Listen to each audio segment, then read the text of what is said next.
நீங்க பாருங்க, எதிர்க்கட்சியாக இருந்தாலும் கூட எப்படி மத்திய அரசை பயன்படுத்தி அந்த மாநிலத்தினுடைய வளர்ச்சிக்கு மத்திய அரசை அருகில் வைத்துக் கொள்ள வேண்டும் தான் எல்லாமே பாக்குறாங்க. ஆனா தமிழகத்தில் மட்டும்தான் மத்திய அரசை எதிரியாக கருதி நம்முடைய முதலமைச்சர் அவர்கள் பேசக்கூடிய பேச்சுக்கள். ராமநாதபுரம் போறாங்க, மீனவ நண்பர்களை சந்திக்கிறாங்க, சம்பந்தமே இல்லாம அவர்கள் செய்த தப்பை மறைப்பதற்காக கச்சத்தீவை பத்தி பேசுறாங்க. ஆரோக்கியமாக எந்த விஷயத்தையும் இதுவரை பேசாம எல்லாத்தையும் மத்திய அரசு மேல தூண்டி விடுறாங்க. ஆளுநர் அவர்கள் கேட்கக்கூடிய கேள்விகள் சரிதான். தமிழ்நாடு யாருக்கு எதிராக போராடும் கேட்டிருக்கிறாங்க. இன்னைக்கு அவங்க போராடி ஆளுநரை மாற்ற முடியுமா? இல்ல ஆளுநர் என்கின்ற ஒரு பொறுப்பை இல்லாம செய்துவிட முடியுமா? முடியாதுங்கண்ணா.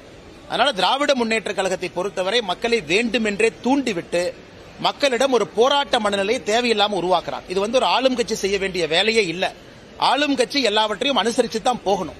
அதனால் கவர்னர் அதன் அடிப்படையில் கேள்வி கேட்டிருக்கிறாங்க. அதனால முதலமைச்சர் அவர்கள் மறுபடியும் கவர்னர் மீது கேட்கிறாங்க. இது நம்மளுடைய நாட்டுக்கு நல்லதில்லை. தொடர்ந்து ஒரு முதலமைச்சர் கவர்னரை தொடர்ந்து சீண்டிக் கொண்டிருப்பது தமிழகத்திற்கு நல்லதல்ல என்பதும் எங்களுடைய கருத்து.